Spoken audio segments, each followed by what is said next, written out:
Good morning. Happy Tuesday. I hope you made it. Well, obviously, if you're watching this, you made it through Monday. I did.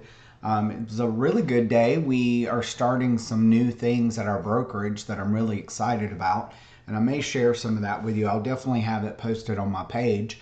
But yeah, so yesterday was a really good day. We had a little bit of storms. Of course, it was kind of gray and overcast all day, but it was really nice. The wind was blowing a little bit, but not crazily. At least here, I saw some reports that Destin was having some interesting weather. But anyway, Pensacola was good. So I hope you had a good Monday. I hope you're ready for a great Tuesday. I'm going to have to do this really quickly this morning because I had a client message me overnight. So I was trying to do some research this morning for her, and kind of went down a rabbit hole and lost track of time. That happens sometimes.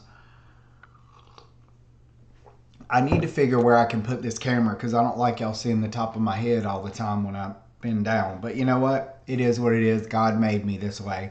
All right, so let's talk a little bit today about special assessments. Now, I'm not sure if you've heard of this term before or you understand what special assessments are. We're not talking about HOA assessments. We're talking about assessments imposed by a public body. So I often, the way I usually explain this to people is if you live in a neighborhood and the county decides that they're going to improve the neighborhood by adding sidewalks, right? So they're going to add sidewalks through this neighborhood, and there are 100 homes in this neighborhood.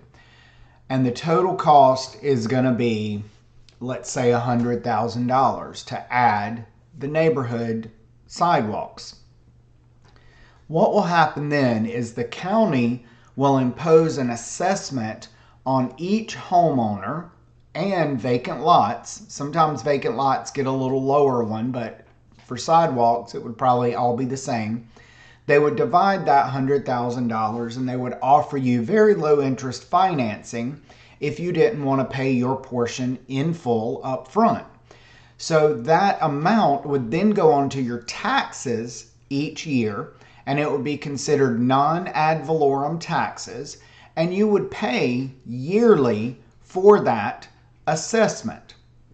Now, what does this mean if you want to sell the home? There are a few things this could mean. Now, on your taxes, it'll be on there. It'll show you the amount you pay every year.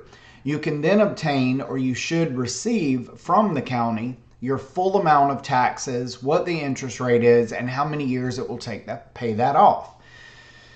When you go to sell your property, there is a portion on the Florida contract that says special assessments will A, be paid in full before closing by the seller, or B, when allowed. Well, they both say when allowed. If allowed to be paid in full, they'll be paid in full at closing.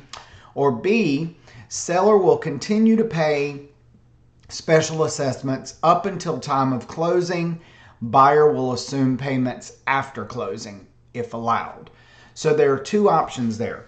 Now, if it's a large assessment, oftentimes I see this negotiated that it will remain with the buyer.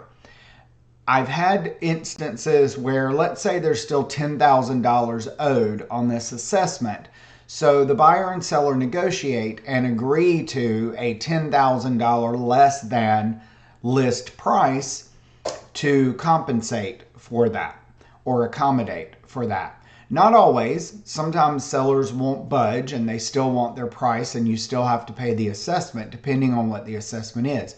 But that's something to always be aware of. And as a realtor, what I do for my clients is I research the taxes and I check on any assessments before we write the offer. Now, does that mean there may be an assessment that hasn't shown up yet?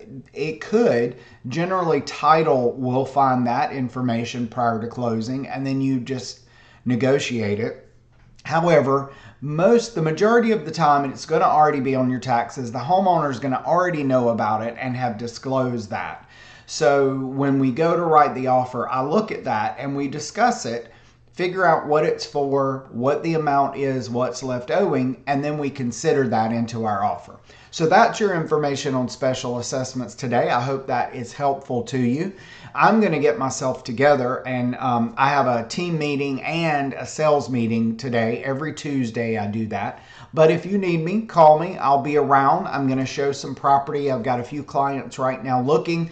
I do still have several, well, I say several, make myself sound bigger.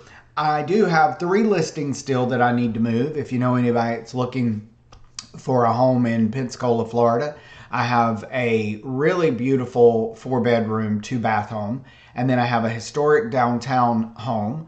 And then there is a bungalow over on the west side of town near the base. So if you know anybody that's looking, please do give me a call. If you know anyone that just needs the help of a realtor, please ask them to call me. I'm always looking to help more people. I love working for friends and family of friends and family. So there you go. There's my plug for today. I want you to have a great Tuesday. Get out there, do something fun today, and just be happy. You know, it's so much easier to be happy than it is to be sad. And I know if you're sad, you're like, well, you don't really understand.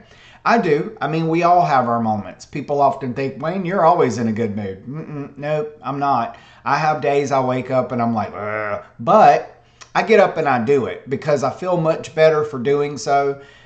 I know we've all allowed ourselves from time to time to kind of have a down day and lay in the bed and just feel bad for ourselves. But think about how you felt on that day versus a day that you're like, you know what, I'm going to get my beep out of bed and get moving. Think about those 2 days and how you felt. So I usually try to remember that, and I make myself get up out of bed. I get out in the sunshine and I wander around, and you know what, before I know it, I forgot why I was even in a bad mood. And positivity positivity attracts positivity. So if you're out there being positive, you're going to attract positive things. If you're out there being negative, you're going to attract negative things. So just always remember that. All right, that is my therapy, my real estate, my what's happening, my how are you for this morning. So have a great day. If you need me, call me. And always remember, wherever you go, whatever you do, be you. And I will see you tomorrow. Have a great day.